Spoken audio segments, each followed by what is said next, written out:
അമ്മ വേഷം, അമ്മൂമ്മ വേഷം, എന്ത് വേണമെങ്കിലും ചെയ്യാമല്ലോ.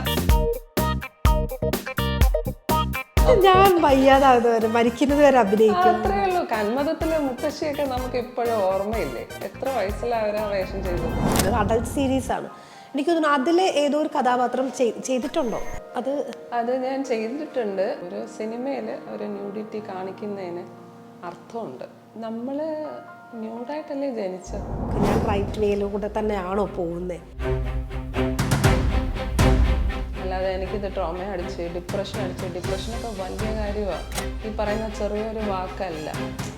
നിങ്ങൾ ഈ സംസാരിച്ചുകൊണ്ടിരിക്കുന്ന നിമിഷം പോലും ഞാൻ ഏത് നിമിഷം വരെയെങ്കിലും കരയാം. നിങ്ങൾ ചോദിച്ചില്ലേ എന്തുകൊണ്ടാണ് കരയുന്നില്ല എന്ന്. ഹലോ എവ്രിവൺ, ഇന്ന് നമ്മുടെ കൂടെയുള്ള ആളാണ് സോഷ്യൽ മീഡിയ യൂസ് ചെയ്യുന്ന എല്ലാവർക്കും പരിചയമുള്ള ആളാണ് ഗാന്ധിമതി സൗമ്യ. ഹായ്. ഹായ്. നമുക്ക് പേരിൽ നിന്ന് തന്നെ സ്റ്റാർട്ട് ചെയ്യാം. ആക്ച്വലി ഗാന്ധിമതി എന്നുള്ള പേര് അത് കുഞ്ഞിലേന്ന് ഇട്ടതാണോ അതോ നമ്മളിപ്പോൾ ചില ആളുകൾ സ്വന്തമായിട്ടൊക്കെ ഇടുമല്ലോ, എങ്ങനെ അത് വന്നേ? അല്ല, ഞാനിത് സ്വന്തമായിട്ട് മാറ്റാൻ ഉദ്ദേശിക്കുന്ന ഒരു പേരാണ്. ഇതെൻ്റെ പേരൻസ് ഇട്ട പേരാണ്. ലൈക്ക് ഞങ്ങൾ ചെന്നൈ സെറ്റിൽഡ് ആയിരുന്നു. സോ അവിടെ നിന്ന് ഒരു കൗതുകം തോന്നിയ ഒരു പേര് എൻ്റെ പേരൻസ് എനിക്ക് ഇട്ടു. അപ്പൊ സൗമ്യ എന്നുള്ളത് സൗമ്യ വീട്ടിൽ വിളിക്കുന്ന പേരാണ്. Officially I M Gandhimathi. അപ്പൊ രണ്ടും കൂടെ മിക്സ് ചെയ്ത് അങ്ങനെ കഴിഞ്ഞിട്ട്. അങ്ങനെ ഒരു നടി ആരെങ്കിലും ഉണ്ടോ ഗാന്ധിമതി എന്ന് പറഞ്ഞാൽ? തമിഴിലൊരു ഭയങ്കര വെറ്ററൻ ആർട്ടിസ്റ്റ് ആണ്. അടിപൊളി ആർട്ടിസ്റ്റ് ആണ്.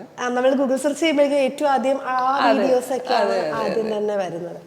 ഓക്കെ, ഇപ്പൊ നമ്മൾ ഒരു പാസ്റ്റിലേക്ക് പോവുകയാണെങ്കിൽ ഞാനൊരു കഥ കേട്ടിരുന്നല്ലോ, എത്രത്തോളം ഫാക്ട് ഉണ്ടെന്ന് എനിക്കറിയില്ല.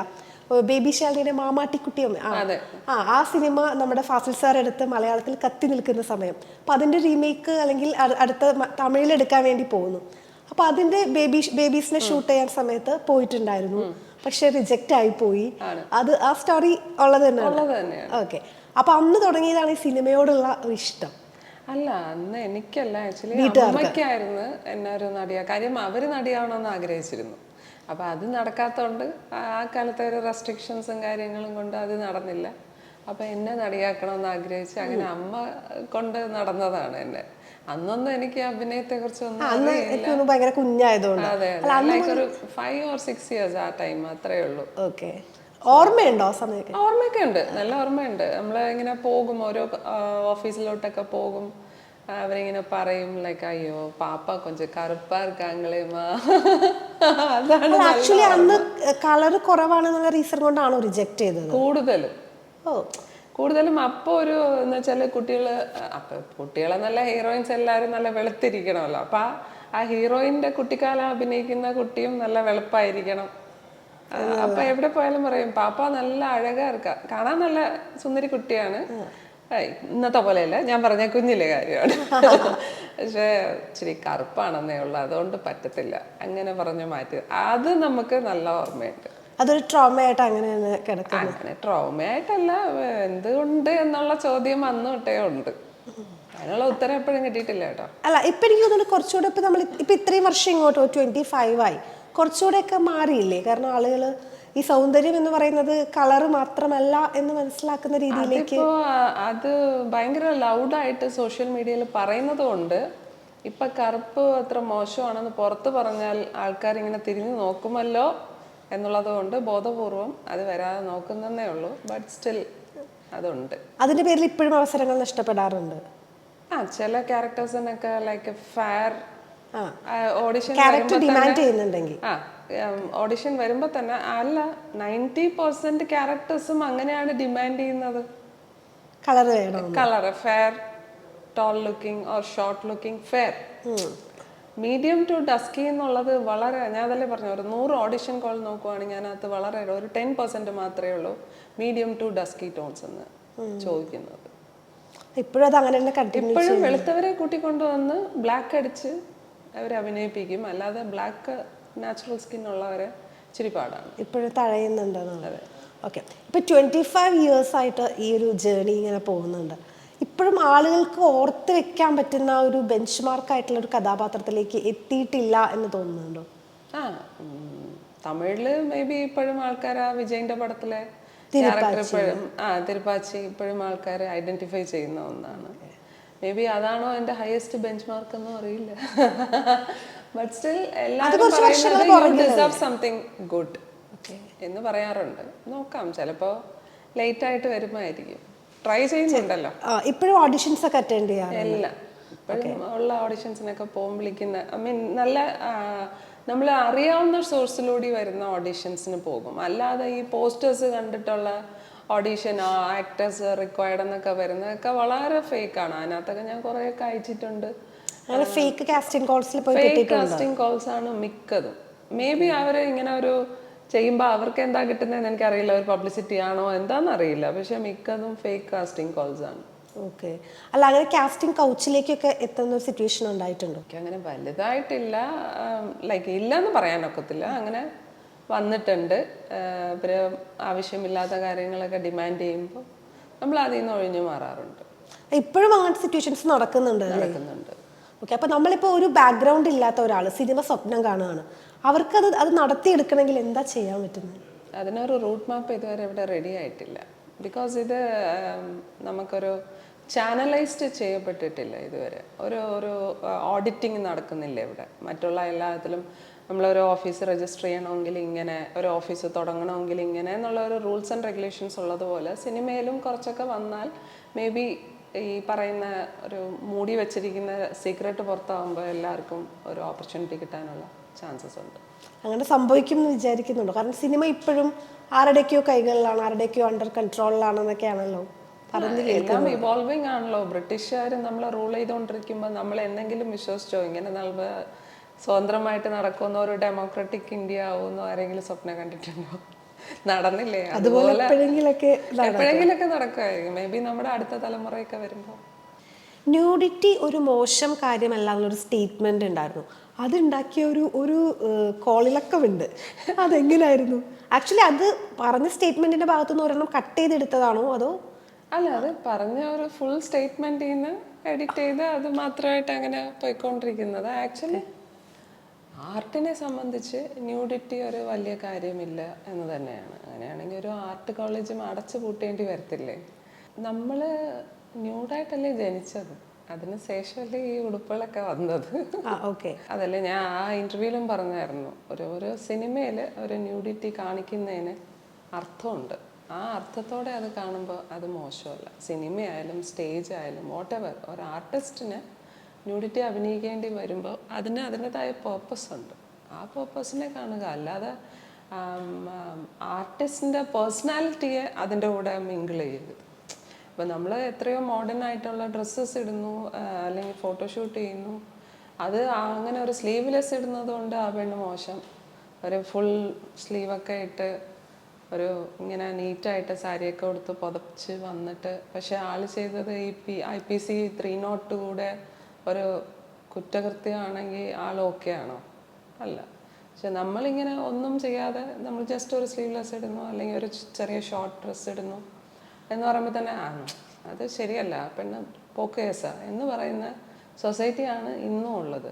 ആള് ധരിക്കുന്ന ഡ്രസ്സോ അല്ലെങ്കിൽ ആള് ചെയ്യുന്ന വേഷമോ അല്ല ആളെ തീരുമാനിക്കുന്നത്. They have their own personalities. ആ ഒരു തിരിച്ചറിവ് നമ്മുടെ സമൂഹത്തിൽ ഇതുവരെ എത്തിയിട്ടില്ല. ഇതുപോലുള്ളൊരു സൊസൈറ്റിയിൽ ഇങ്ങനത്തെ സ്റ്റേറ്റ്മെന്റ്സ് ഇങ്ങനെ ധൈര്യമായിട്ട് പറയാൻ മിക്കവാറും ആളുകൾ ഇപ്പോൾ ന്യൂഡായിട്ടുള്ള ഒരു ഫോട്ടോഷൂട്ടാണെന്ന് വിചാരിക്കാം, ഒരു 10 പേരെടുത്ത് അതിൽ 8 പേരും അത് ചെയ്യാനുള്ള ഒരു ധൈര്യം കാണിക്കില്ല, 2 പേരെ കാണിക്കുന്നുള്ളൂ. അപ്പോൾ അങ്ങനെ കാണിച്ച അല്ലെങ്കിൽ അങ്ങനത്തെ ഫോട്ടോഷൂട്ട് ചെയ്ത ഒരാളാണ്, അപ്പൊ അതിനുള്ള ഒരു ധൈര്യം, ആ ഒരു ഊർജ്ജം ഞാൻ അങ്ങനത്തെ ഒരു ഫോട്ടോഷൂട്ട് ഇതുവരെ ചെയ്തിട്ടില്ല. കംപ്ലീറ്റ് ന്യൂഡ് ചെയ്തിട്ടില്ല. കംപ്ലീറ്റ് ന്യൂഡോ ഞാനൊരു സെമി ന്യൂഡോ പോലും ഐ ഡോണ്ട് തിങ്ക് സോ. ഞാനൊരു ഡിസൈനർ വെയറിന്റെ കുറച്ച് ഫോട്ടോഷൂട്ട്സ് ചെയ്തു. ബിക്കോസ് അത് ഞാൻ ഡിസൈൻ ചെയ്തതാണ്. ലൈക്ക് ഒരു സബ്യാസാച്ചിയുടെ ഒരു മോഡലിനെ ഞാനത് വരുത്തിക്കാനൊന്ന് ശ്രമിച്ചു. ഞാനൊരു ഡിസൈനറാണ്, ഫാഷൻ ഡിസൈനറാണ്. അന്ന് വരുത്തിക്കാൻ ശ്രമിച്ചു. അത് I tried on my own. ഒരു മറ്റേ ജ്വല്ലറിയുടെ കൊളാബും കൂടി അവർ വേണമെന്ന് പറഞ്ഞുകൊണ്ട് ഞങ്ങൾ അങ്ങനെ അത് ട്രൈ ചെയ്തു. അത്രയേ ഉള്ളൂ. അല്ലാതെ ന്യൂഡിറ്റി ഞാൻ ചെയ്തിട്ടില്ല. എനിക്കത് ചെയ്യാനുള്ള ധൈര്യം ഇല്ലായിരിക്കും, എൻ്റെ ബോഡിയുടെ മേളിലുള്ള കോൺഫിഡൻസ് ഇല്ലാത്തതുകൊണ്ടായിരിക്കാം. അങ്ങനെയാണോ അതോ സൊസൈറ്റിയോടുള്ള? നോ വേ, സൊസൈറ്റീനെ ഞാൻ പേടിക്കുന്നില്ല. ബിക്കോസ് എനിക്ക് ഭരണഘടനയിൽ ഉള്ള റൈറ്റ്സ് അനുസരിച്ച് എനിക്കത് ചെയ്യാതിരിക്കാം. ഇവിടെ ഓരോ വ്യക്തിയും ജീവിക്കേണ്ടത് ഭരണഘടന അനുസരിച്ചാണ്. അല്ലാതെ ആ ഓപ്പോസിറ്റിലെ വീട്ടുകാരെന്തോ പറയും അല്ലെങ്കിൽ അപ്പുറത്തെ ചേട്ടൻ എന്തോ പറയുന്നല്ല ഇവിടെ ജീവിക്കേണ്ടത്. At least I am not like that. അത്രേ ഉള്ളൂ. ഞാൻ ആരെയും ബോധർ ചെയ്യാൻ പോകുന്നില്ല. ഞാൻ എൻ്റെ വർക്ക് ചെയ്യുന്നു, അതെൻ്റെ വർക്കാണ്, അത്രയേ ഉള്ളൂ. ഓക്കെ. ഇപ്പോൾ ഇൻസ്റ്റയിൽ കുറേ ഫോട്ടോഷൂട്ട് ചെയ്തിട്ടുണ്ട്, അതിന് താഴെ വരുന്ന കുറേ നെഗറ്റീവ് കമൻസ് ഉണ്ട്. അതിനൊക്കെ റെസ്പോണ്ട് ചെയ്യാറുണ്ടോ, നോക്കാറുണ്ടോ? നോക്കാറുണ്ട്. എല്ലാ കമൻസും ഞാൻ വായിക്കും, നല്ലതും ചീത്തയും. ഏറ്റവും നല്ലതായിട്ട് കമൻറ്റ് ചെയ്യുന്ന, എനിക്ക് പോസിറ്റീവ് ആണെന്ന് തോന്നുന്നവർക്ക് ഞാനൊരു താങ്ക്സ് പറയും. അതല്ലേ നമുക്ക് ചെയ്യാൻ പറ്റൂ. പിന്നെ നെഗറ്റീവ് പറയുന്നവരോട് നമ്മൾ വായിട്ട് അലയ്ക്കാൻ നിൽക്കരുത്. ബിക്കോസ് അവർക്ക് ഈ നെഗറ്റീവ് ഇടുന്നത് കൊണ്ട് നമ്മളൊരു റെസ്പോണ്ട് ചെയ്യും എന്നുള്ള ഒരു എക്സ്പെക്ടേഷൻ ഉണ്ട്. അത് മാക്സിമം ചെയ്യാതിരിക്കുക. അപ്പോൾ അവർ നെഗറ്റീവ് കമൻസ് തന്നെ നിർത്തി പൊയ്ക്കോളൂ, പറഞ്ഞിട്ട് പോയിക്കോട്ടെ. ഓക്കെ. ഈ സബ്സ്ക്രിപ്ഷൻ ഉണ്ട് എന്നുള്ളത് ഭയങ്കര നെഗറ്റീവായിട്ടാണ് നമ്മുടെ സൊസൈറ്റിയിൽ പോകുന്നത്. അതായത് എന്തോ കണ്ടന്റ് നമ്മൾ വില കൊടുത്ത് വാങ്ങിക്കുന്നു എന്നുള്ള രീതിയിലാണ്. അപ്പോൾ അങ്ങനെ ഒരു സംഭവം ഉള്ള ഒരാളാണ്. അപ്പോൾ അതിനെ എങ്ങനെയാണ് നോക്കിക്കാണുന്നത്? അത് ഓരോരുത്തരുടെ വാല്യൂ അനുസരിച്ചായിരിക്കും. ലൈക്ക് അവർക്ക് പെർസെപ്ഷൻ ഉണ്ടല്ലോ, ഇത് ഇന്നതാണെന്ന് ചിന്തിക്കുന്ന ആൾക്കാരെ നമുക്കൊന്നും ചെയ്യാൻ പറ്റത്തില്ല. ഓരോ ആർട്ടിസ്റ്റിനും അവരുടെ ആർട്ടിന് ഒരു വാല്യൂ ഉണ്ട്. ഇപ്പം ഞാനൊരു ദിവസം പോയി അഭിനയിക്കുന്നതിനാണ് എനിക്ക് ഒരു ദിവസത്തേക്ക് ഇത്ര രൂപ എന്ന് കിട്ടുന്നത്, ഒരു പേയ്മെൻറ്റ്. അതെൻ്റെ ജോലിയാണ്. അപ്പം അതുപോലെ എൻ്റെ ഒരു ആർട്ടിസ്റ്റിക് വാല്യൂ ഉള്ള ഒരു സംഭവമാണ് സബ്സ്ക്രിപ്ഷൻ എന്നുള്ളത്. അപ്പോൾ ഒരു ആർട്ടിസ്റ്റിനെ സംബന്ധിച്ച് എന്താണ്, ഓപ്പോസിറ്റ് ഇരിക്കുന്ന ഓഡിയൻസിനെ എൻ്റർടൈൻ ചെയ്യുക. അതിപ്പോൾ കൊമഡി ആണെങ്കിൽ അങ്ങനെ, അല്ലെങ്കിൽ ഒരു ഗ്ലാമർ ആണെങ്കിൽ അങ്ങനെ, വാട്ട് എവർ. മെയിൻ ജോലി എന്ന് പറഞ്ഞാൽ, ആർട്ടിസ്റ്റ് എന്ന് പറഞ്ഞാൽ ഓപ്പോസിറ്റ് ഇരിക്കുന്നവർ കാണണം, ആസ്വദിക്കണം. അതാണ് നമ്മുടെ ജോലി. ആ ജോലിയുടെ ഭാഗമായിട്ട് ഞാനൊരു സബ്സ്ക്രിപ്ഷൻ അത് ചെയ്യുന്നുണ്ട്, അത്രയേ ഉള്ളൂ. അല്ലാതെ അതിനകത്ത് നമ്മൾ അനാശാസ്യം പ്രവർത്തിക്കുന്നില്ല. What ever legal I am doing that's it. Okay. എല്ലാവരുടെയും ഒരു വിചാരം മനസ്സിൽ വരുന്നത് എന്ന് പറഞ്ഞാൽ, അങ്ങനെ സബ്സ്ക്രിപ്ഷൻ എടുക്കുന്ന സമയത്ത് അതിനകത്ത് എന്തൊക്കെയോ ന്യൂഡിറ്റി നിങ്ങൾ പ്രദർശിപ്പിക്കുന്നു എന്നുള്ളതാണ്. ഇല്ല, അങ്ങനെ ഒരെണ്ണം ഞാൻ പ്രദർശിപ്പിക്കുന്നില്ല. മറ്റുള്ളവരെ കുറിച്ച് എനിക്ക് പറയാനുള്ള അർഹത ഇവിടെ ഇല്ല. I am not doing that. അപ്പൊ എന്ത് കണ്ടന്റ്സ് അതിനകത്ത് വരുന്നത്? അപ്പോൾ ജസ്റ്റ് എൻ്റെ ഫോട്ടോഷൂട്ടിൻ്റെ കുറച്ച് ഗ്ലാമർ പിക്ചേഴ്സ് ഉണ്ട്, ഗ്ലാമർ പാർട്സ് ഉള്ള ഫോട്ടോഷൂട്ട്സ് ഞാൻ ചെയ്യാറുണ്ട്. അത് ഞാൻ പബ്ലിക്കായിട്ട് കൊടുക്കുന്നില്ല. I give for the subscription. That's it. Okay. അനുവദനീയമായിട്ടുള്ള ഗ്ലാമർ ആയിട്ട് ചെയ്യുന്നത് ഞാൻ അവിടെ കൊടുക്കുന്നുണ്ട്. ഫോട്ടോസ് ആൻഡ് റീൽസ് സംടൈംസ്, അത്രേ ഉള്ളൂ. അല്ല, ഇപ്പൊ ഈ സംഭവങ്ങൾ പുറത്തോട്ട് പോകുന്നതാണല്ലോ. ഇപ്പോൾ മക്കളുണ്ട് രണ്ടുപേര്. എനിക്ക് തോന്നുന്നു മോൻ കുറച്ച് ടീനേജ് ഒക്കെ ആയി. അപ്പൊ ഈ ഫ്രണ്ട്സ് ഒക്കെ ഇത് കാണുകയും അല്ലെങ്കിൽ അവർ തമ്മിൽ ഡിസ്കസ് ചെയ്യുന്ന ഒരു സിറ്റുവേഷൻ ഒക്കെ ഉണ്ടായിട്ടുണ്ട്. അല്ല, ഈ സബ്സ്ക്രിപ്ഷൻ ഫോട്ടോസ് അതിനകത്ത് പൈസ കൊടുത്ത് കയറുന്നവർക്ക് മാത്രമേ കാണാൻ പറ്റുള്ളൂ, എല്ലാവർക്കും കാണാൻ പറ്റില്ല. മറ്റപടി ഞാൻ പബ്ലിക്കലി ഇടുന്ന ഒരു ഫോട്ടോസ് എല്ലാം ഞങ്ങൾ ഡിസ്കസ് ചെയ്തിട്ട് തന്നെയാണ് ഇടുന്നത്. എൻ്റെ ഫാമിലി എന്ന് പറയുന്നത് എൻ്റെ 2 മക്കളും ഞാനും മാത്രമേ ഉള്ളൂ. അപ്പം എൻ്റെ ഫാമിലി എന്ന് പറഞ്ഞാൽ അത്രയേ ഉള്ളൂ. അപ്പം എനിക്ക് അവരോട് ഒന്നും ഒളിച്ചു വെക്കാനോ പാത്തു വെക്കാനോ ഒന്നുമില്ല. ഞങ്ങൾ കുറച്ച് ഓപ്പണായിട്ട് സംസാരിക്കുന്ന, കുറച്ച് വകതിരിവുള്ള മക്കളായിരിക്കണം എന്ന് ചിന്തിക്കുന്ന ഒരു പേരൻ്റ് ആയതുകൊണ്ട് തന്നെ സൊസൈറ്റിയിൽ ഇതുപോലെ എൻ്റെ പോസ്റ്റിന് താഴെ കമൻ്റ് ഇടുന്ന കുറച്ച് ആൾക്കാരുണ്ടല്ലോ, അതിലൊരാളാവരുത് എൻ്റെ മകൻ ഫ്യൂച്ചറിൽ. അതുകൊണ്ട് തന്നെ ആ ഒരു വകതിരിവോടെ വളർത്താൻ വേണ്ടിയിട്ട് കാര്യങ്ങളൊക്കെ ഓപ്പണായിട്ട്, ഇങ്ങനെയൊക്കെയാണ് കാര്യങ്ങൾ. ഞാനൊരു ആർട്ടിസ്റ്റാണ്, ഞാനൊരു ആർട്ടിസ്റ്റായിട്ട് എൻ്റെ സൊസൈറ്റി അല്ലെങ്കിൽ എൻ്റെ ഓഡിയൻസ് ഇങ്ങനെയൊക്കെ ആഗ്രഹിക്കുന്നുണ്ട്. ഇതൊക്കെ ചെയ്യുമ്പോഴേ എനിക്ക് വരുമാനം ഉണ്ടാവാറുള്ളൂ, അല്ലെങ്കിൽ ഞാൻ വീട്ടിലിരിക്കേണ്ടി വരും. വീട്ടിലിരിക്കുമ്പോൾ നിങ്ങളുടെ എഡ്യൂക്കേഷനെ ബാധിക്കും, ഇന്ന കാര്യങ്ങളുണ്ടാവും എന്ന് പറഞ്ഞ്. അപ്പോൾ എൻ്റെ മകനും മകളും എൻ്റെ ജോലിയെ പ്രത്യേകവും ഞാനെന്ന വ്യക്തിയെ പ്രത്യേകവും കാണാൻ പറ്റുന്ന ആൾക്കാരാണ്. അങ്ങനത്തെ ഒരു വകതിരിവുള്ള മക്കളായതുകൊണ്ട് എൻ്റെ ഭാഗ്യം, അത്രേ പറയാനുള്ളൂ. ആ ഒരു രീതിയിലാണ് വളർത്തിക്കൊണ്ടു വന്നത്. അല്ല, ഡിസ്കസ് ചെയ്യാറുണ്ട് ഇങ്ങനെ പറഞ്ഞു അവർ, അല്ലെങ്കിൽ വേറെ ഫ്രണ്ട്സ് ഇങ്ങനെ? ഞങ്ങൾ ഈ വരുന്ന കമന്റ്സ് എല്ലാം ഒരുമിച്ചിരുന്നാ വായിക്കുന്നത്. അപ്പം പറയും, മമ്മി അവർക്ക് വേറെ ജോലി ഇല്ലാത്തതുകൊണ്ട് കമന്റ് ചെയ്യുന്നു, മമ്മിയുടെ ജോലി ചെയ്താൽ മതി. ഓക്കെ. ഇപ്പൊ വരുന്ന തലമുറ ജെൻസി പിള്ളേർ അവർ കുറച്ചുകൂടെയൊക്കെ അപ്ഡേറ്റഡ് മെച്ചൂർഡ് ആണല്ലേ. നമ്മളെ പോലെ ഈ അപ്പുറം ഇരുന്ന് കഥ പറയുന്നതൊന്നും അല്ല. അവർക്ക് കാര്യങ്ങളൊക്കെ നല്ലപോലെ മനസ്സിലാവും. കുറച്ചുകൂടി അപ്ഡേറ്റഡ് ആയിട്ട് ചിന്തിക്കുന്ന ആളുകളാണ്. അതെ. ഓക്കെ. ഇപ്പോൾ ഒരു സിംഗിൾ പാരന്റ് ആണല്ലോ, അപ്പൊ അതിലേക്ക് എത്തി അല്ലെങ്കിൽ ആ ഒരു ട്രോമയൊക്കെ മാനേജ് ചെയ്തിട്ട് ഇപ്പൊ ഇവിടെ വന്നിരിക്കുന്നുണ്ട്. ആ ഒരു ജേർണി ഇപ്പൊ എങ്ങനെ ഓർക്കുന്നത്? ഞാൻ കഴിഞ്ഞ ഒരു 9 വർഷമായിട്ട് സിംഗിൾ പാരന്റ് തന്നെയായിരുന്നു. I was A divorcee, now I M A widow. So അത്രയേ ഉള്ളൂ വ്യത്യാസം. സോ 2 കല്യാണം കഴിച്ചായിരുന്നു? അല്ല, ഒരു മാരേജേ ഞാൻ ചെയ്തിട്ടുള്ളൂ. ലീഗലി ഒരു മാരേജ്, അത് ഡിവോഴ്സ് ഫൈറ്റ് ചെയ്തുകൊണ്ടിരിക്കുകയായിരുന്നു. അപ്പോഴേ ഇടയ്ക്കൊരു ലിവ് ഇൻ റിലേഷൻഷിപ്പ് ഉണ്ടായിരുന്നു. അപ്പോൾ അൺഫോർച്ചുനേറ്റ്ലി എല്ലാവരും മരിച്ചു. എൻ്റെ ഹസ്ബൻഡും 2 പേരും മരിച്ചു, എൻ്റെ അമ്മയും മരിച്ചു. ഇതെല്ലാം അടുത്തടുത്ത മാസങ്ങളായിട്ട് ഒരു 3 months 2024 നടന്ന സംഭവങ്ങളാണ്. ഒരു 3 months കൊണ്ട് നമ്മൾ 3 പേര് മാത്രമായി നമ്മുടെ ജീവിതത്തിൽ. ഫാമിലി ചുരുങ്ങിപ്പോയി. അതെ. ഈ നഷ്ടപ്പെടലുകൾ എന്ന് പറയുന്നത് വല്ലാത്തൊരു സംഭവമാണ്. അതെ, അതൊരു 4 മാസം ഞാൻ നല്ല ട്രോമയിലായിപ്പോയി. ഞാൻ ഒരു വർക്കിനും പോയില്ല, കുറച്ച് ഡിപ്രസ്ഡ് ആയി, കുറച്ചധികം ഡിപ്രസ്ഡ് ആയി, ഒരു സൂയിസൈഡൽ ടെൻഡൻസി ഒക്കെ ആയി. ഞാൻ അതിൽ നിന്ന് ഫൈറ്റ് ബാക്ക് ചെയ്തത് തന്നെ ഫോട്ടോഷൂട്ടിലൂടെയാണ്. കാര്യം ഞാൻ എന്ത് ചെയ്താൽ 100% എൻഗേജ്ഡ് ആയിരിക്കുമെന്ന് ചിന്തിച്ചു. ഡോക്ടേഴ്സ് അഡ്വൈസ് ചെയ്തു, you should do something to come out of it, അല്ലെങ്കിൽ പിള്ളേരാരും നോക്കാനാണ്, പിള്ളേർക്ക് നോക്കാൻ വേറെ ആരുമില്ല.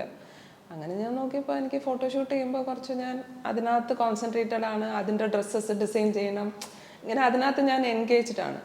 പിന്നെ വരുന്ന പോസിറ്റീവ് കമൻസ് അത് നമ്മളെ ഒരു പോസിറ്റീവായിട്ട് വെക്കാൻ തോന്നി. അങ്ങനെ ഞാൻ വീണ്ടും തുടങ്ങിയതാണ്, എന്തെങ്കിലും ഒന്ന് ആക്റ്റീവായി തുടങ്ങാമല്ലോ എന്ന് വെച്ചിട്ട് വീണ്ടും തുടങ്ങിയതായിരുന്നു. ഓക്കെ. അപ്പോൾ നമ്മളൊരു ഫാമിലിയുടെ ആ ഒരു പ്രൊട്ടക്ഷനിൽ നിൽക്കുന്നു, അല്ലെങ്കിൽ നമ്മുടെ കൂടെ കുറേ ആളുകളുണ്ട്, അതിൽ നിന്ന് പെട്ടെന്ന് ഒരു ദിവസം ഒറ്റയ്ക്കായി പോകുന്നു. അവിടെ നിന്ന് പിന്നെ നമ്മൾ സീറോന്ന് സ്റ്റാർട്ട് ചെയ്യണം. അപ്പോൾ ആ സമയത്തൊക്കെ ഉണ്ടായിരുന്ന ഒരു തോട്ട്സ് എന്തായിരുന്നു? തോട്ട്സ് ലൈക്ക് വേറെ ഒന്നുമില്ല, ഇതിനേക്കാളും വേസ്റ്റ് സിറ്റുവേഷൻസ് ഒക്കെ എൻ്റെ ലൈഫിൽ ഉണ്ടായിട്ടുണ്ട്. പിന്നെ അന്നൊക്കെ എനിക്ക് കൂടെ അമ്മയെങ്കിലും ഉണ്ടായിരുന്നു, ഇപ്പം അമ്മയും ഇല്ല. So I have to fight back. അപ്പം ഇത്രയും നാളും ഞാൻ അതൊക്കെ തരണം ചെയ്ത് വന്നിട്ടുണ്ടെങ്കിൽ ഇനിയും പറ്റും, ഇനി അങ്ങനെ ചെയ്തേ പറ്റൂ. എന്നുവെച്ചാൽ നമ്മൾ കൊണ്ടുവന്ന 2 കുഞ്ഞു മക്കൾ ഉണ്ട്, നമ്മുടെ റെസ്പോൺസിബിലിറ്റിയാണ്. അപ്പോൾ നമ്മളെ കളഞ്ഞിട്ട് പോയി ഓരോരുത്തരും, അല്ലേ, ഇറസ്പോൺസിബിളായിട്ട് ലൈഫിൽ ഇന്ന് പോയി. പക്ഷെ നമ്മൾ അങ്ങനെ ആവരുതെന്നുള്ള ഒറ്റൊരു ചിന്ത മാത്രം. അങ്ങനെ നമ്മൾ പുറകിലേക്ക് ചിന്തിച്ച് നോക്കുകയാണെങ്കിൽ ട്രോമാസിലൂടെ കുറേ ആ ഒരു ട്രോമ കഴിഞ്ഞ് വരുമ്പോഴത്തേക്ക് നമ്മളുടെ ക്യാരക്ടർ കുറേ മോൾഡ് ആവുമെന്ന് കേട്ടിട്ടുണ്ട്. അതുപോലെ എന്തൊക്കെ വ്യത്യാസങ്ങളാണ് ക്യാരക്ടറിൽ ആസ് എ പേഴ്സൺ വന്നത്? ഇപ്പം ലൈക്ക് കെയർ ഫ്രീ ആണ്, ആരെന്ത് പറഞ്ഞാലും വിഷയമൊന്നുമില്ല. പറയും, കുറച്ച് ഹേർട്ടാവും, കുറച്ച് നേരം ഇരുന്ന് കരയും, പിന്നെ ചിന്തിക്കും അവർ പറയുന്ന കേട്ടോണ്ട് എനിക്ക് വീട്ടിൽ ഇരുന്ന് എൻ്റെ മക്കൾക്ക് ആഹാരം ആര് കൊണ്ടൊന്നും തരും. അപ്പൊ കൂടുതൽ അങ്ങോട്ട് ചിന്തിക്കാറില്ല. പോസിറ്റീവ്. കണ്ണാടിയിൽ നോക്കുമ്പോൾ സന്തോഷം തോന്നും. ഓക്കെ, ഐ ആം സ്റ്റിൽ 2 കൈയുണ്ട്, കാലുണ്ട്, കണ്ണുണ്ട്, എല്ലാം ഉണ്ടല്ലോ. ബ്ലെസ്ഡ് ഫോർ ദ ഡേ, അത്രയല്ലേ ചിന്തിക്കാൻ പറ്റൂ. ഇപ്പൊ നമ്മൾ ഗ്ലാമറസ് ആയിട്ടുള്ള ആ ഒരു വേഷങ്ങൾ കൈകാര്യം ചെയ്ത് തുടങ്ങിക്കഴിഞ്ഞാൽ നല്ല ക്യാരക്ടർ റോൾസോ അല്ലെങ്കിൽ അതുപോലെ കുറച്ചുകൂടെ ഡെപ്ത് ഉള്ള റോൾസ് നമുക്ക് കിട്ടാൻ ബുദ്ധിമുട്ടാണെന്ന് തോന്നിയിട്ടുണ്ടോ? അങ്ങനെയൊന്നുമില്ല, നമ്മൾക്ക് വരുന്നത് വരും. അതിനിപ്പോൾ നമ്മൾ എന്ത് വേഷം ചെയ്യാം, നമ്മൾ ആ ഗ്ലാമർ റോളിനും ആപ്റ്റ് ആയതുകൊണ്ടാണ് ആൾക്കാർ വരുന്നത്. ആപ്റ്റ് അല്ലെങ്കിൽ ആരും വന്ന് ചോദിക്കില്ലല്ലോ ഇത് ചെയ്യുമെന്ന്. അതും ചെയ്യുന്നുണ്ട്, സീരിയലും അതുപോലെ തന്നെ ഞാൻ നിലനിർത്തിക്കൊണ്ട് പോകുന്നുണ്ടല്ലോ, എന്തെങ്കിലുമൊക്കെ ചെയ്യുന്നുണ്ട്. അങ്ങനെയൊന്നുമില്ല, നമ്മളെ ഡയറക്ടർ ഈ ക്യാരക്ടറിന് കൊള്ളാമെങ്കിൽ അവർ വിളിച്ചിരിക്കും, ജനങ്ങൾ അത് കാണുന്നുണ്ടെങ്കിൽ അത് അംഗീകരിച്ചിരിക്കും, അത്രയേ ഉള്ളൂ. എനിക്ക് തോന്നുന്നു ഇപ്പോൾ ഈ 25 years എന്ന് പറഞ്ഞൊരു വലിയ ജേണിയാണ്. അപ്പോൾ അതിൻ്റെ ഇടയ്ക്ക് നമ്മൾ ഇത്രയും സമയം നമ്മൾ ഇതിനു വേണ്ടി മാത്രം മാറ്റി വെച്ചിട്ടും ഒരു റിമാർക്കബിൾ ആയിട്ട് അല്ലെങ്കിൽ ആളുകൾ ഇങ്ങനെ കാണുമ്പോഴത്തേക്കും അങ്ങനെ പറയാവുന്ന ഒരു ക്യാരക്ടർ നമ്മുടെ കയ്യിലേക്ക് എത്തിയില്ല.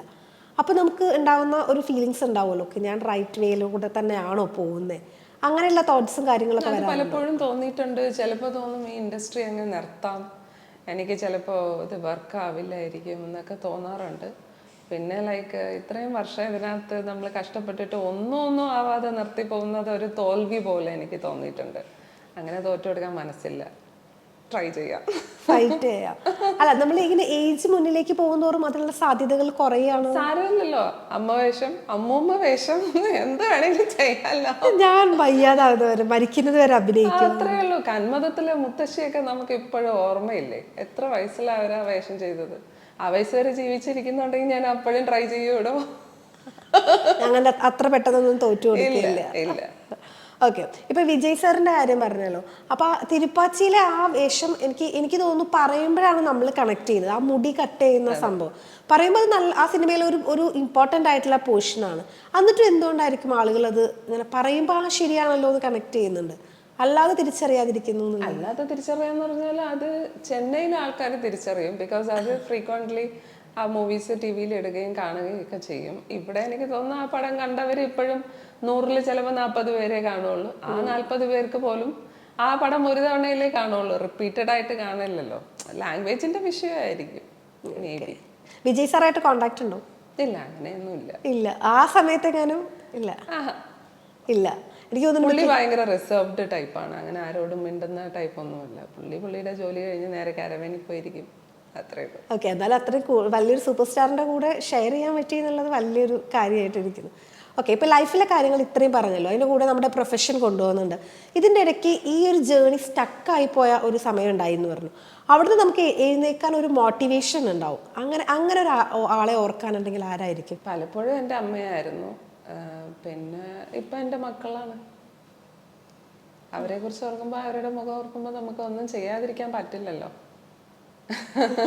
അത്രയേ ഉള്ളൂ, മക്കള് തന്നെയാണ്. ഓക്കെ, അല്ല ഇതേ സമയത്ത് ഈ മക്കളുള്ള ടൈമിൽ തന്നെയായിരുന്നു ഇപ്പോൾ സൂയിസൈഡിനെ കുറിച്ച് ആലോചിച്ച് അല്ലെങ്കിൽ അങ്ങനെ ചിന്തിക്കുന്ന കുറേ ആളുകളുണ്ട്.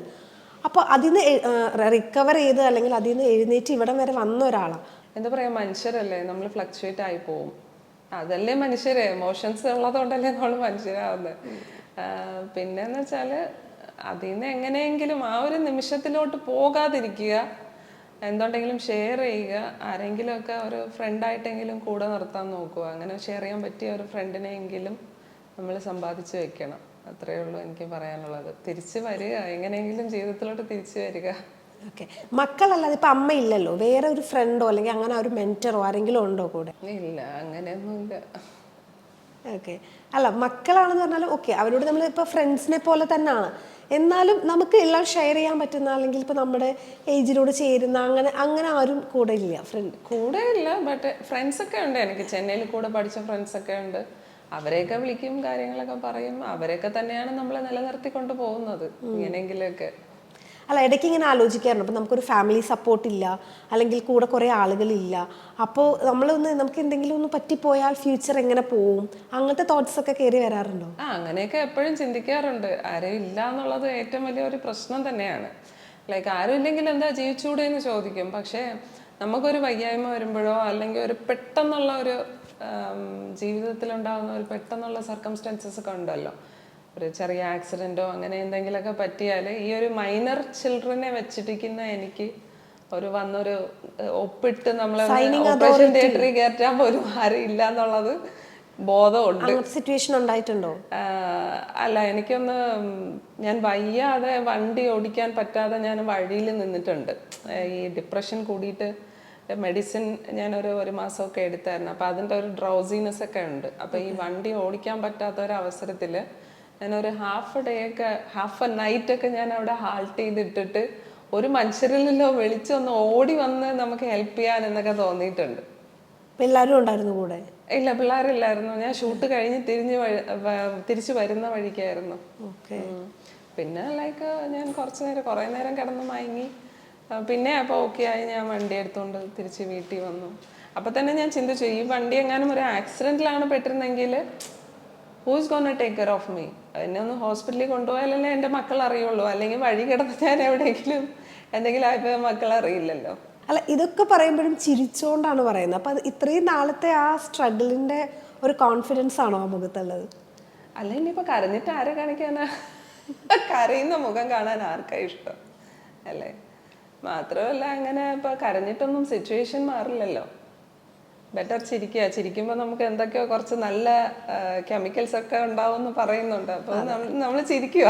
അല്ല, പിന്നെ ആയുസ് കൂടും. എന്തായാലും അമ്മൂമ്മ ആവുന്നവരെ അഭിനയിക്കണം എന്നാണല്ലോ പറഞ്ഞത്. അപ്പോൾ പിന്നെ ചിരിച്ചോണ്ടിരുന്നു കുറച്ചുകൂടെ നല്ലതായിരിക്കും തോന്നുന്നു. ഓക്കെ, ഇപ്പം നമ്മൾ ഈ ജേണി ഇങ്ങനെ എടുക്കുന്ന സമയത്ത് ഇതിപ്പോൾ ഈ ഒരു ഫീൽഡ് എന്ന് പറഞ്ഞാൽ നമുക്ക് പെർമനൻ്റ് ആയിട്ട് ഒരു ഇൻകം കിട്ടുന്ന ഒരു ഫീൽഡ് അല്ല. അപ്പോൾ ഒരു പ്ലാൻ ബി ഉണ്ടാക്കി വെച്ചിട്ടുണ്ടോ? പ്ലാൻ ബി മാത്രമല്ല, പ്ലാൻ B to Z വരെ ഉണ്ടാക്കി വെച്ചിട്ടുണ്ട്. അപ്പോൾ ആൾക്കാർ ചോദിക്കുക എന്തുകൊണ്ട് ഇത്രയും ഒക്കെ ഒരു വൈഡ് പ്രൊഫൈലാണെന്നൊന്നും ചോദിക്കും.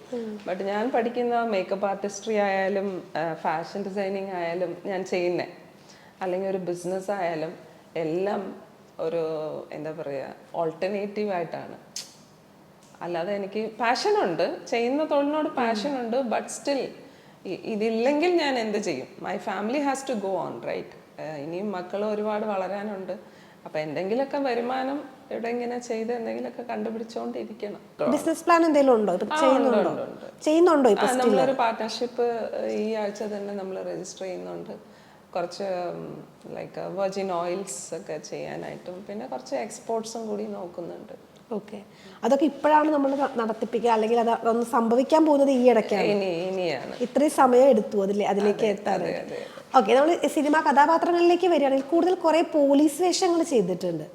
അതങ്ങനെ ഇപ്പോൾ ടൈപ്പ് കാസ്റ്റ് ആയി പോകുന്നതാണോ, അല്ലെങ്കിൽ ഒരെണ്ണം ചെയ്യുമ്പോൾ പിന്നെയും പുറകെ ഇങ്ങനെ പോലീസ് സ്റ്റേഷനുകൾ വരുവാണോ, എങ്ങനെ? അത് എൻ്റെ ഫിസിക് അങ്ങനെ ആയതുകൊണ്ട് ആൾക്കാർ കൂടുതലും പോലീസ് വേഷത്തിൽ കാണാൻ ആഗ്രഹിക്കുന്നു.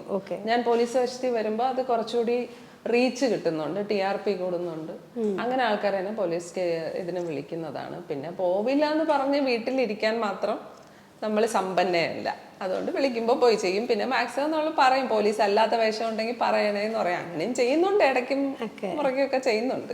പക്ഷെ കുറച്ചുകൂടി ക്ലിക്കായത്, ആളുകളിലേക്ക് എത്തിയത് ഇതൊക്കെ ആയിരുന്നു എന്ന് തോന്നുന്നു അല്ലേ?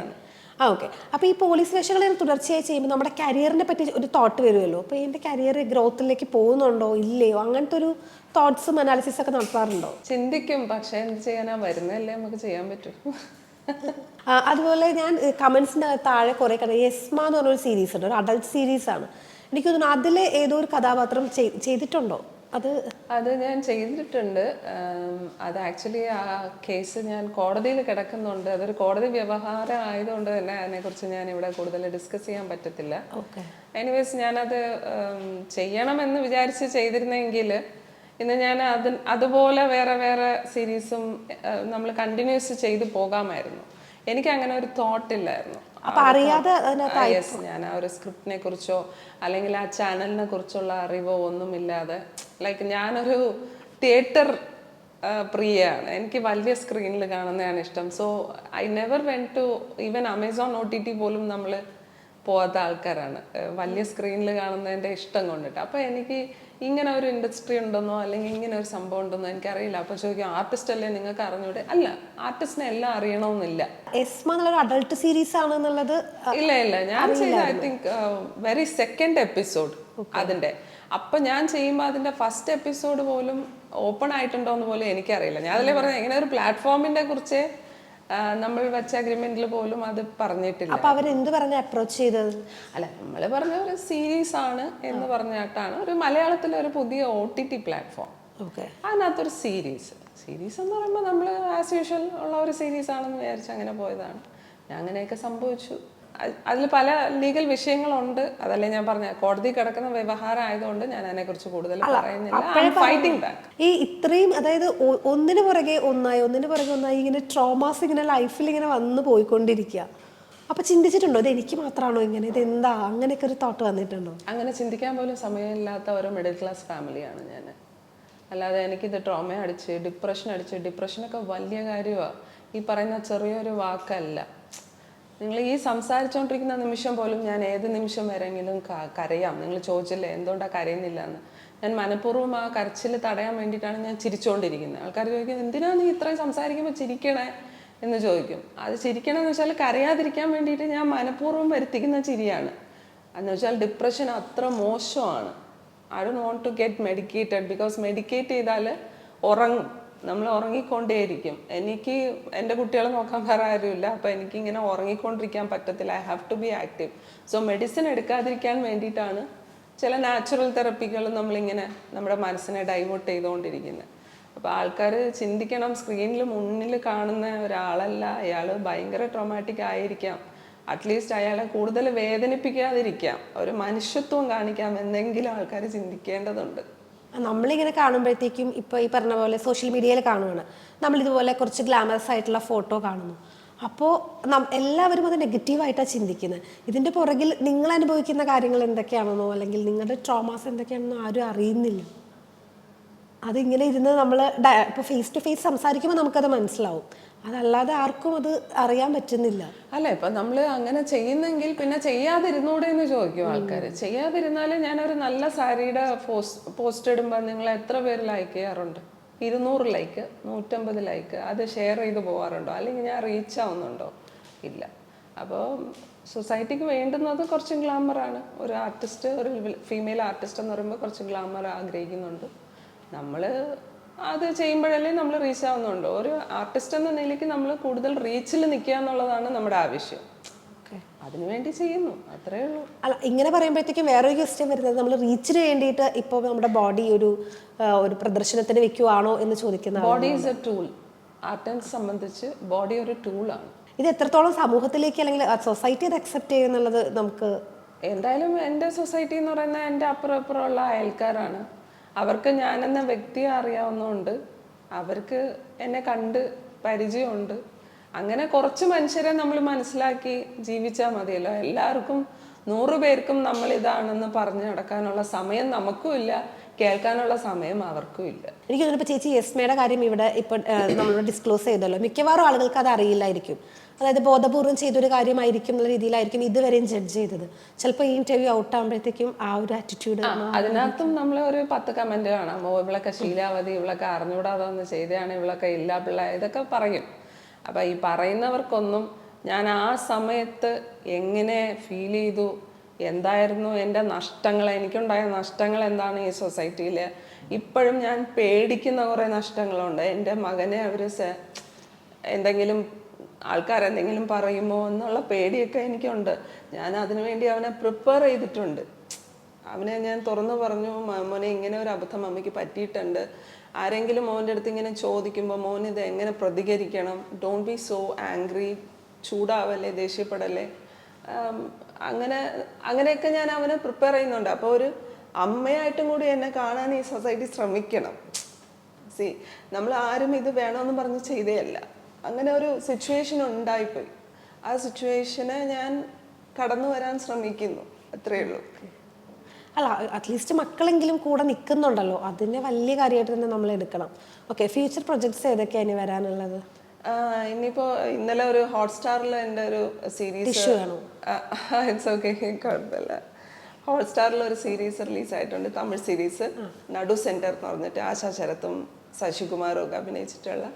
അതിനകത്തൊരു ലോവർ മിഡിൽ ക്ലാസ് ഒരു അമ്മയായിട്ട് ഞാൻ അഭിനയിച്ചിട്ടുണ്ട്. അതിനെ പില്ലർ ക്യാരക്ടേഴ്സുമായിട്ട് ഒരു +2 പഠിക്കുന്ന കുട്ടികളുടെ ഒക്കെ കഥയാണ്. അതിനകത്ത് ഒരു പില്ലർ ക്യാരക്ടറായിട്ട് ചെയ്യുന്ന ഒരു കുട്ടിയുടെ അമ്മയായിട്ട് ഞാൻ അഭിനയിച്ചിട്ടുണ്ട്. അതാണ് ഇനി വരാനിരിക്കുന്നത്. അത് വന്നു, ഇന്നലെ റിലീസായി. ഇനിയിപ്പോൾ അങ്ങോട്ട് കുറച്ച് ഫിലിംസ് ഒക്കെ സംസാരിക്കുന്നുണ്ട്, നോക്കാം. ഈ തമിഴും മലയാളം ചെയ്യുന്നുണ്ടല്ലോ, ആ ഇൻഡസ്ട്രി തമ്മിൽ ഒരു ഡിഫറൻസ് ഫീൽ ചെയ്തിട്ടുണ്ടോ? അത് കുറേ ഫീൽ ചെയ്തിട്ടുണ്ട്. ബിക്കോസ് അവിടെ കുറച്ചുകൂടി ഒരു റെസ്പെക്ട്ഫുൾ ബിഹേവിയർ ആണ് തമിഴിൽ. അതായത് അവര് സംസാരിക്കുന്ന വാക്കുകളിൽ പോലും കുറച്ചുകൂടി ഒരു റെസ്പെക്റ്റ് ഉണ്ട്. ഇവിടെ എന്ന് പറഞ്ഞാൽ ഫ്രണ്ട്ലി ആണ്. അപ്പോൾ നമ്മൾ വലിയ ഫ്രണ്ട്സ് തമ്മിൽ വലിയ റെസ്പെക്റ്റ് ഒന്നും ഇല്ലല്ലോ. അങ്ങനെ പിന്നെന്ന് വെച്ചാൽ ചെറുതാക്കി കാണുക, ഓ ഇയാള് ഇത്ര ഒരു ക്യാരക്ടറിലേ ചെയ്യുന്നുള്ളൂ എന്നുള്ള രീതിക്കൊരു, അങ്ങനെയൊക്കെ ചില സ്ഥലത്ത് ഞാൻ അനുഭവിച്ചിട്ടുണ്ട്. ഇപ്പോൾ ഒരു ക്യാരക്ടറിന് വേണ്ടി നമ്മളതിനെ സെലക്ട് ചെയ്ത് വെച്ചിട്ട് കുറച്ച് കഴിയുമ്പോഴത്തേക്കും അതിൽ നിന്ന് മാറ്റുന്ന അങ്ങനത്തെ സിറ്റുവേഷൻസ് എന്തെങ്കിലും ഉണ്ടായിട്ടുണ്ടോ? അതൊക്കെ പലതും ഉണ്ടായിട്ടുണ്ട്. പല സ്ഥലത്തും, അതിപ്പോൾ മലയാളത്തിലായാലും തമിഴിലായാലും സംഭവിച്ചിട്ടുണ്ട്. അവർക്കൊന്നല്ലെങ്കിൽ ആ ക്യാരക്ടറിന് കുറച്ചുകൂടി നല്ല ഓപ്ഷൻ കിട്ടിക്കാണും, അല്ലെങ്കിൽ അവർ ചോദിച്ച ഡിമാൻഡ്സ് നമുക്ക് ശരിയാവത്തില്ലായിരിക്കും. അങ്ങനെ പല സിറ്റുവേഷനിലും സംഭവിച്ചിട്ടുണ്ട്. ഓക്കെ, അതായത് ഈ അഡ്ജസ്റ്റ്മെന്റുകളൊക്കെ അപ്പോഴും അവിടെയും വരാറുണ്ട്. എല്ലായിടത്തും ഉണ്ടല്ലോ, എല്ലായിടത്തും ഈ പ്രശ്നമില്ലേ, ഇൻഡസ്ട്രിയിൽ മാത്രമല്ല. അതെല്ലാം തരണം ചെയ്താണ് ഇങ്ങനെ ഈ യാത്ര മുന്നോട്ട് പോയിക്കൊണ്ടിരിക്കുന്നത്. ഈ സിനിമയിൽ വന്നിട്ട് പഠിച്ച ഏറ്റവും വലിയൊരു പാഠം എന്തായിരിക്കും? നമ്മൾ 5:30 മണിക്ക് രാവിലെ എത്തണമെന്ന് പറഞ്ഞാൽ എത്തിയിരിക്കണം, അല്ലെങ്കിൽ ഒരു 300 പേര് നമുക്ക് വേണ്ടി വെയിറ്റ് ചെയ്യേണ്ടി വരും. അവരുടെ അന്നത്തെ ശമ്പളം, ഇങ്ങനെ പല കാര്യങ്ങളുണ്ട്. സോ ഓരോ ലൈറ്റ്മാൻ തൊട്ട് ഒരു പ്രൊഡക്ഷൻ ബോയ് തൊട്ട് ഒരു ആർട്ടിസ്റ്റ്, ഡയറക്ടർ, എല്ലാവരും ആ സമയം കീപ്പ് ചെയ്തില്ലെങ്കിൽ സിനിമ സമയമാണ്. സോ പങ്ക്ച്വാലിറ്റിയാണ് ഞാൻ ഏറ്റവും കൂടുതൽ പഠിച്ചത്. ഓക്കെ, ഏറ്റവും കൂടുതൽ വിശ്വസിക്കാൻ പറ്റാത്ത ആൾക്കാരും സിനിമയ്ക്കകത്താണെന്ന് പറയാറുണ്ട്, അങ്ങനെ തോന്നിയിട്ടുണ്ടോ? നമ്മുടെ സൊസൈറ്റിയുടെ ഒരു പ്രതീകം തന്നെയാണല്ലോ സിനിമ. സൊസൈറ്റിയിലുള്ള മനുഷ്യർ തന്നെയല്ലേ സിനിമയിൽ വർക്ക് ചെയ്യുന്നത്, അത്രയേ ഉള്ളൂ. അത്തരം അനുഭവങ്ങൾ എന്തെങ്കിലും? പലതും സംഭവിച്ചിട്ടുണ്ട്. നമ്മളെ പോയി അഭിനയിച്ചിട്ട് വന്നിട്ട് പൈസ കിട്ടാത്ത കാര്യങ്ങളുണ്ട്, പടമേ വെളിയിൽ വന്നില്ല എന്നുള്ള കാര്യങ്ങളുണ്ട് ഒക്കെ. ഇനിയിപ്പോൾ എന്ത് പറയാൻ. ഇപ്പോൾ ഈ 25 years ആയിട്ട് ഈ ജേർണി ഇങ്ങനെ പോവാണല്ലോ, അപ്പോൾ ഇതിൻ്റെ ഇടയ്ക്ക് നമുക്ക് വേണ്ട, അല്ലെങ്കിൽ ഇത് എൻ്റെ ഒരു കപ്പ് ഓഫ് ടീ അല്ല എന്ന് തോന്നുന്ന സമയം ഉണ്ടായിട്ടുണ്ട്. എന്നിട്ടും നമ്മൾ പിടിച്ചു നിന്നു. അപ്പോഴൊക്കെ നമുക്ക് മോട്ടിവേറ്റ് ചെയ്യുന്ന ഏതെങ്കിലും ഒരു ആർട്ടിസ്റ്റോ അല്ലെങ്കിൽ ഏതെങ്കിലും ഒരു സെലിബ്രിറ്റിയോ ഉണ്ടാവുമല്ലോ, അങ്ങനെ ആരെങ്കിലും ഉണ്ടോ? ഓക്കെ, അവരുടെ സ്റ്റോറി നമുക്ക് ഫോളോ ചെയ്യാം, ഞാനും എപ്പോഴും എവിടെയെങ്കിലുമൊക്കെ എത്തും എന്നൊക്കെ തോന്നുന്നു? അല്ല, എനിക്കങ്ങനെ ആരും ഇൻസ്പിറേഷൻ ആയിട്ടൊന്നുമില്ല. ഞാൻ എന്നെ തന്നെ നോക്കിയാണ് ഞാൻ പറയുന്നത്. ഇതൊന്നും ഒരു കാര്യമല്ല. ഇൻഡസ്ട്രി എന്ന് പറയുന്നത് ഇത്രയും വലിയൊരു ഇൻഡസ്ട്രി അല്ലേ. അപ്പം നമ്മൾ ഇവിടെ ഉണ്ടെന്ന് അറിഞ്ഞാലല്ലേ നമ്മളെ തേടിയ ആൾക്കാരെ വരുള്ളൂ. ആ അറിയിക്കലാണ് നമ്മളിപ്പോൾ ചെയ്തുകൊണ്ടിരിക്കുന്നത് സോഷ്യൽ മീഡിയാസ്. നമ്മൾ ചിലപ്പോൾ ഒരു 20 years മുന്നേ നല്ല ഇതുപോലത്തെ സോഷ്യൽ മീഡിയ പ്രസൻസ് ഉണ്ടായിരുന്നെങ്കിൽ ചിലപ്പോൾ ഞാൻ ഇന്ന് വലിയൊരു ആർട്ടിസ്റ്റ് ആയിരിക്കും നിങ്ങളുടെ മുമ്പിൽ. ഓക്കെ, സോഷ്യൽ മീഡിയ കുറച്ചുകൂടെ ആക്റ്റീവ് കുറച്ചുകൂടെ ആക്റ്റീവാണ്. ഓക്കെ, നേരത്തെ ആക്റ്റീവ് ആയിരുന്നെങ്കിൽ ആയേനെന്നാണ് പറഞ്ഞത്. അല്ല, ഇതുപോലെ ഇപ്പൊ ഉള്ള ഒരു തരംഗം പോലെ നമുക്ക് കുറച്ചുകൂടി മുമ്പേ ഒക്കെ ഈ ഇൻസ്റ്റാഗ്രാം ഫേസ്ബുക്ക് ഒക്കെ ഉണ്ടായിരുന്നെങ്കിൽ നമ്മൾ കുറച്ചുകൂടി മുമ്പേ ഒക്കെ വലിയ ആർട്ടിസ്റ്റ് ആയി പോയതിനെന്ന് പറഞ്ഞതാ. ഓക്കെ, ഇപ്പൊ ഈ സബ്സ്ക്രിപ്ഷന്റെ കാര്യം പറഞ്ഞല്ലോ, അപ്പൊ അതിനകത്തുനിന്ന് ഒരു ഇൻകം വരുന്നുണ്ടോ?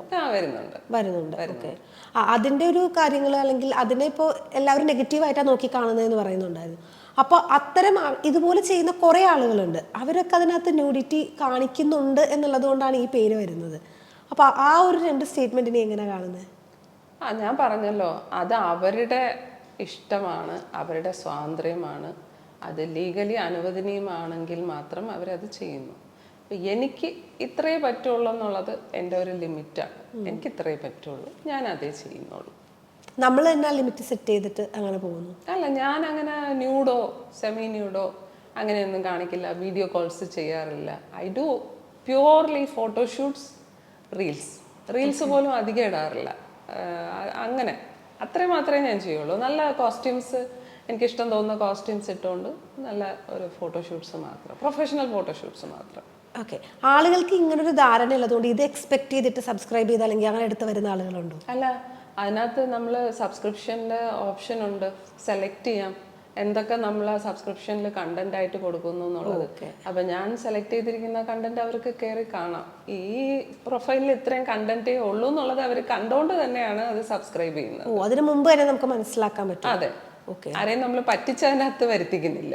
അല്ല, ഇങ്ങനൊരു സംശയം എല്ലാവർക്കും വരുന്നത്, കാരണം ഇത് എക്സ്പെക്ട് ചെയ്യുന്ന ആളുകളായിരിക്കും മേ ബി അത് പൈസ കൊടുത്ത് അവിടെ വരുന്നത്. അപ്പൊ അവിടെ ചെല്ലുമ്പോൾ അതില്ല എന്നുള്ളത് ഓൾറെഡി അവർക്ക് കാണാൻ പറ്റും, കണ്ടുകൊണ്ട് തന്നെയാണ് ഇതിനകത്ത് കയറാൻ പറ്റുന്നത്. ഓക്കെ, നമ്മൾ ഏത് പ്രൊഡക്റ്റ് എടുക്കുമ്പോൾ അതിന് മുമ്പ് അതിന്റെ ഒരു ഡിസ്ക്രിപ്ഷൻ ഇൻഗ്രീഡിയൻസ് കൊടുക്കുന്ന പോലെ ഇതിനകത്തും ഇൻഗ്രീഡിയൻസ് ഉണ്ട്. ഞാൻ ഇതിനകത്ത് എന്തൊക്കെയായിരിക്കും കാണിക്കുന്നതെന്നുള്ളത്. ഇപ്പൊ exclusive contents, before release, BTS നമ്മൾ ഷൂട്ട് ചെയ്യുന്നതിന്റെ ബിഫോർ റിലീസ് അവിടെ ഇടും.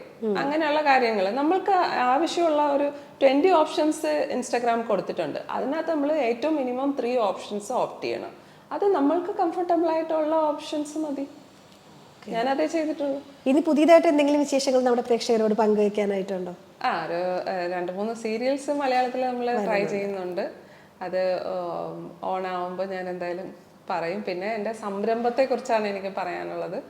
അപ്പോൾ ഒരു പുതിയ ഒരു സാരി സ്റ്റോഴ്സ്, പിന്നെ ജ്വല്ലറീസ്, പിന്നെ എന്ന് വെച്ചാൽ coconut oil, virgin oils, coconut എന്നല്ല എല്ലാ ഓയിൽസിൻ്റെയും ഒരു പുതിയ സംരംഭം തുടങ്ങാനിരിക്കുകയാണ്. എല്ലാവരുടെയും സപ്പോർട്ട് ഞാൻ ഈ ഇന്റർവ്യൂ മുഖേന ചോദിക്കുകയാണ്. സപ്പോർട്ട് ചെയ്യണം. ഇനി നമ്മൾ കാണുമ്പോഴേക്കും ഒരു ബിസിനസ് മാഗ്നറ്റ് ഒക്കെ ആയിട്ടുണ്ടാവും. ആയിരിക്കാം. അതുപോലെ സംഭവിക്കട്ടെ. ഓക്കെ, എല്ലാവിധ ആശംസകളും. ഇനി നമ്മൾ കാണുമ്പോഴത്തേക്ക് ഈ പറഞ്ഞ പോലെ തന്നെ ഒരു ബിസിനസ് ഇന്റർവ്യൂ എടുക്കാനിരിക്കാം അല്ലേ? Okay, thank you so much.